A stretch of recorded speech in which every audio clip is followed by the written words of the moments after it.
Italy, 1860.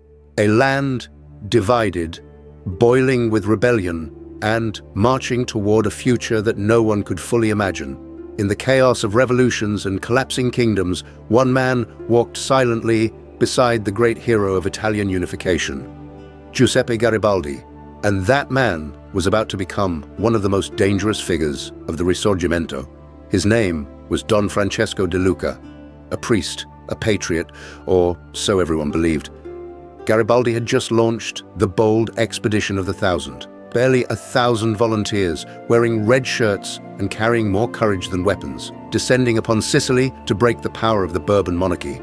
Against all odds, the island welcomed them. Farmers, students, merchants, and even priests opened their doors to Garibaldi's men. Among those priests stood Don Francesco de Luca, charismatic, respected, and perfectly positioned to help. He offered the red shirts food, shelter, and, more importantly, information. He knew the landscape, the people, the rumors circulating in the countryside, and even the fears whispered inside church confessionals. Garibaldi valued him immediately. After all, who could be more trustworthy than a priest? But De Luca was not who he appeared to be.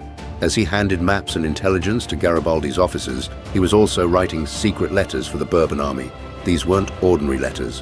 They contained hidden messages written with invisible ink, lemon-based formulas that revealed their contents only when heated. In neat handwriting, he detailed everything: the number of Garibaldi's men, the weaknesses in their supply lines, the routes they intended to take, and even which local towns were ready to revolt. By day, Don De Luca was a friendly guide to the revolution. By night, he was a silent ghost, slipping through the back roads of Sicily, meeting informants, exchanging passwords, and sending updates to the monarchy Garibaldi was trying to destroy. No one suspected him. Not the locals, not the red shirts, not even Garibaldi. But soon, strange things began to happen. Routes that scouts had confirmed as safe suddenly became ambush zones. Bourbon patrols appeared exactly where Garibaldi's men planned to march.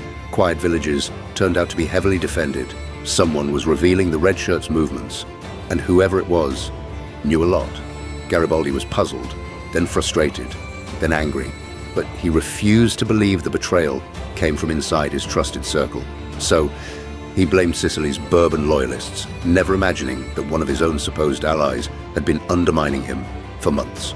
The truth came to light by accident. One summer evening, a small group of red shirts intercepted a courier riding alone along a dusty road. They found in his pocket a set of seemingly blank pages, nothing unusual, until someone held a page too close to a lantern. Slowly, words began to appear. Lists, names, numbers, and at the bottom of one page, an unmistakable signature formed. D.F. de L. Don Francesco de Luca. At first, Garibaldi dismissed it as a misunderstanding, a forged document, a prank. But more pages were heated. More hidden writing emerged. More accounts from captured couriers matched the same handwriting. Soon, there was no doubt. A trusted ally had been sending secrets to the Bourbon army for weeks. Garibaldi was shocked. He had never imagined treachery wearing a priest's cassock. He ordered De Luca's immediate arrest, but the soldiers found his house empty. The doors stood open, the bed untouched, the small writing desk completely cleared. A window was left slightly ajar, curtains trembling in the warm Sicilian wind. There were no signs of struggle, no footprints, no neighbors who claimed to have seen him leave. De Luca had vanished as quietly and efficiently as he had betrayed. Rumors flooded the countryside. Some swore he fled north to Naples, aboard a Bourbon ship under a false identity. Others whispered he took refuge in a monastery, protected by church officials who wanted to avoid scandal. A few believed he continued working in shadows, sending information even after Italy became unified, quietly pardoned in exchange for services no one would publicly acknowledge. No record confirms what truly happened. Don Francesco de Luca slipped into the darkness of history and never reappeared. But historians still debate his motives. Some argue he remained fiercely loyal to the Bourbon monarchy, believing Garibaldi's revolution would weaken the church's influence. Others think he was simply trying to survive, betting on both sides so that he would be protected no matter who triumphed. There's also the idea that De Luca was driven by fear.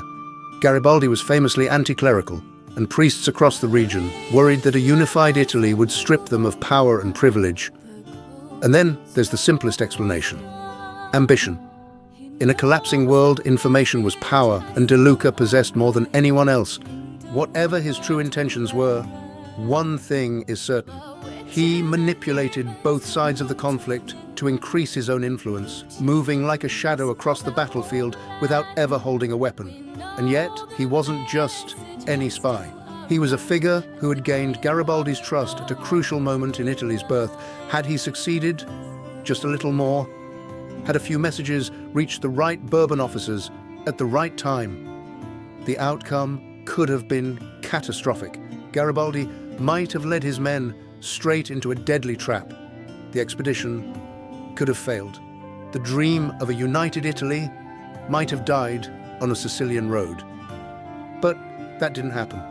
Garibaldi overcame the setbacks, advanced through the island, and helped forge the Italy we know today. Still, the roads of the Risorgimento remain haunted by the figures who walked them in silence. Heroes we celebrate, and shadows we try to forget. Don Francesco De Luca was one of those shadows.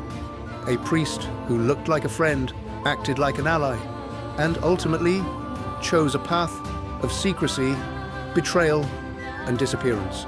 His footprints remain faint, scattered across old documents, coded letters, and rumors passed down through generations. Yet his story reveals something important.